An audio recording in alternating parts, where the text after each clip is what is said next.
Hi guys, so today I am back with another true crime case. You guys seem to really like the last one that I did. I actually really like true crime and I listen to murder podcasts and I really enjoy researching this type of thing, and I just find it so interesting. But today I am going to be talking about a very disturbing and messed up case. I just wanted to say that in the beginning. It is very frustrating and I just can't believe this has happened. Like, I've actually never heard of this case until like a couple days ago, but I haven't seen any of the popular like true crime YouTubers do a video on this particular case, so I definitely wanted to put it out there. I definitely wanted to tell you guys about it. So without further ado, I'm going to be getting into the case of Jill Cahill.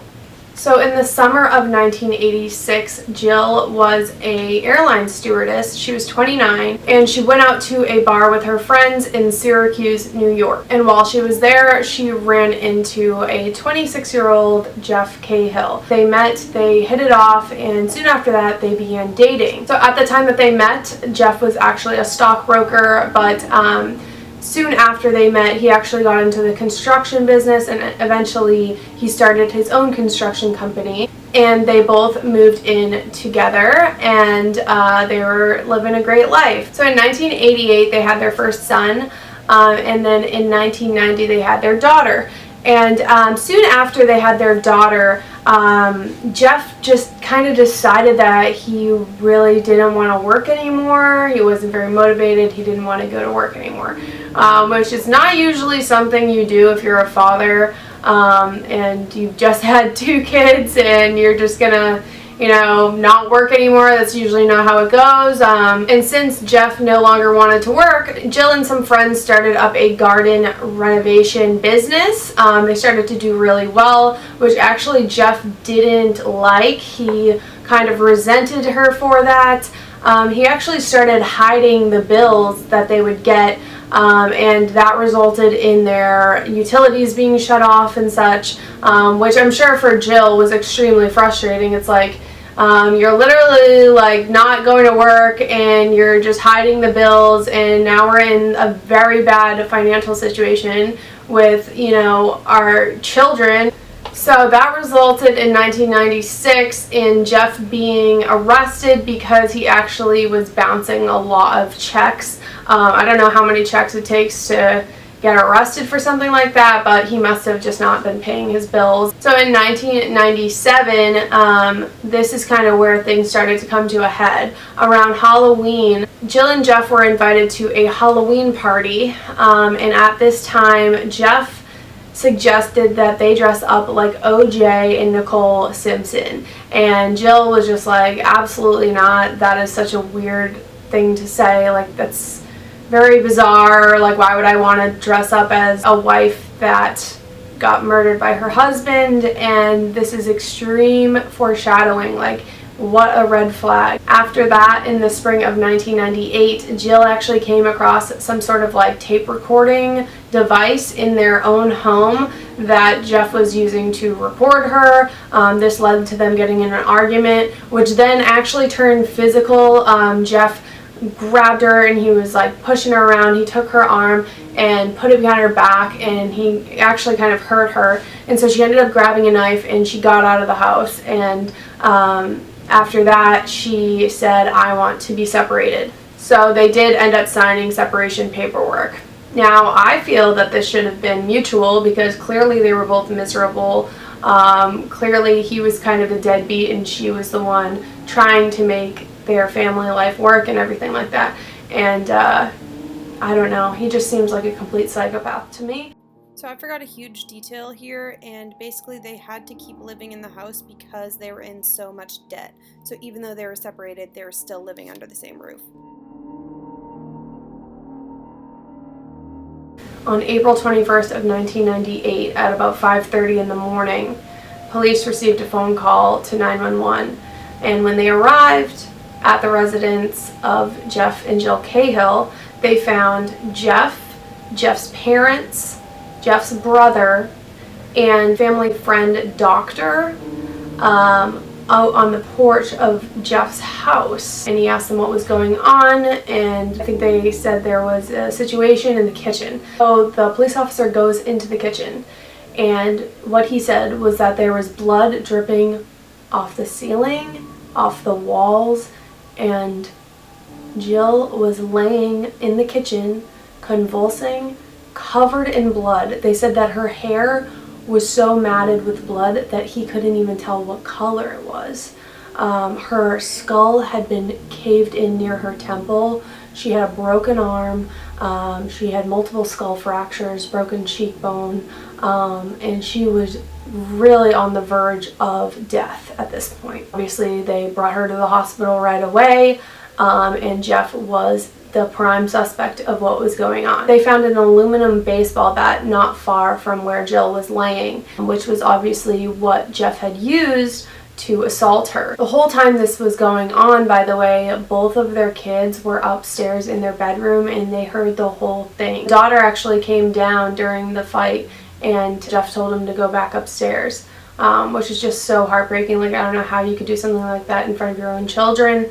It's disgusting. Jeff was also brought to the hospital because he had defensive wounds on him. They were brought to different hospitals.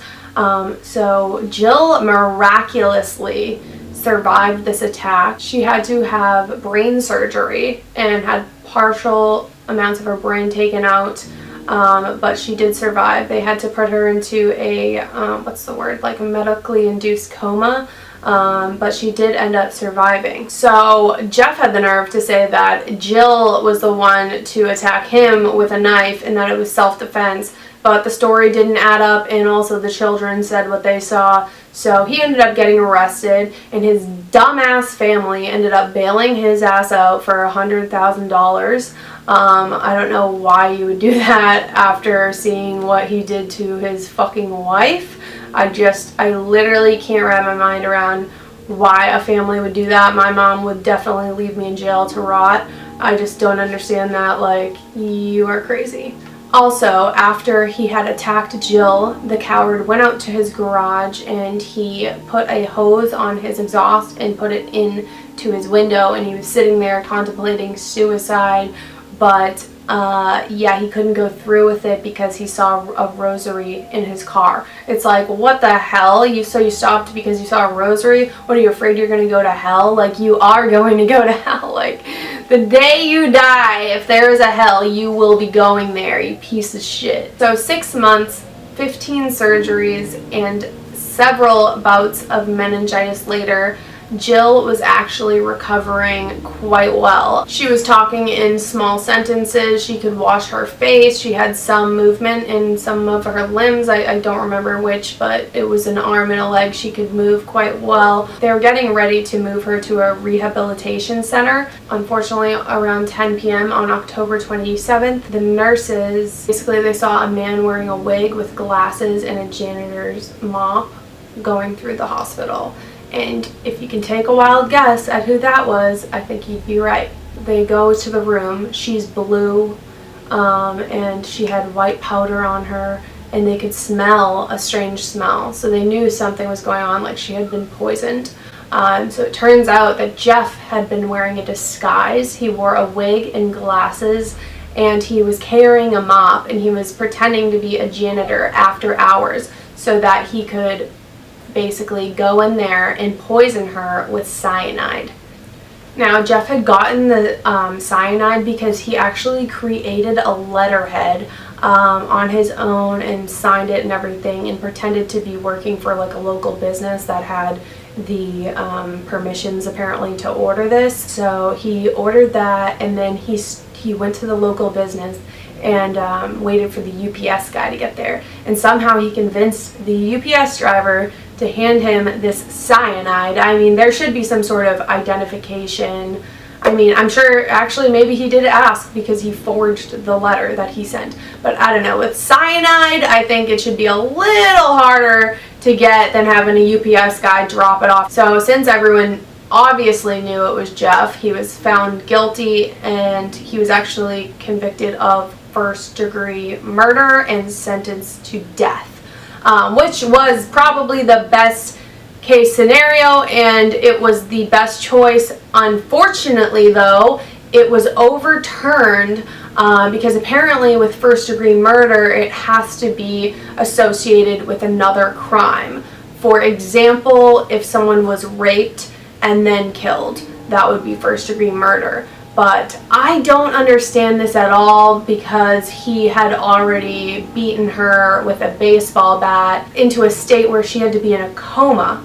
So you would think that was another crime, or assault with a deadly weapon would be another crime, but apparently it wasn't enough, and his case did get overturned. He will be eligible for parole in 2036. So there could basically be a psycho murderer on the loose in 2036 who clearly has anger issues and is psycho to the point where he went out of his way to purchase cyanide to poison his already disabled wife. And the reason that she was in this state was because of him. It blows my mind that this guy is going to be walking around. What a nut job, honestly. Unfortunately, she did not really get justice, in my opinion. At least he's going to be in jail for a long time, but the fact that he might possibly be out, after such a brutal, basically a double murder, because he tried to kill her the first time, and then the second time he literally went out of his way to murder her. Wore a disguise. That is some crazy ass shit. And I just feel really bad for her family. I feel so bad for those kids. And I guess she has a sister that's really involved in this case as well, named Deborah.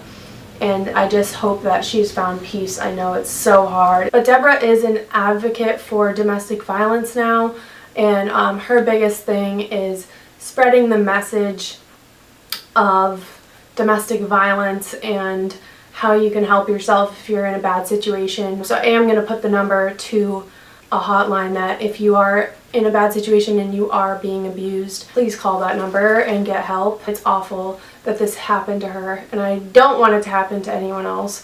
So definitely take action if something like this is happening to you. And also, there was a law that came out of it called Jilly's Law, which does allow a judge to deny bail for cases like this. So that was a positive that came out of it, but I just wish that it never happened. It's so sad, and it is one of the most disturbing cases that I've ever heard of. Yeah, I pray that she's in a better place, and I pray for her family. I'm glad that I got to tell you guys about it because there really isn't a lot of information on this specific case out there. So I will see you guys in my next video. If you want more true crime videos like this, then just give this one a thumbs up and let me know what your thoughts are in the comments.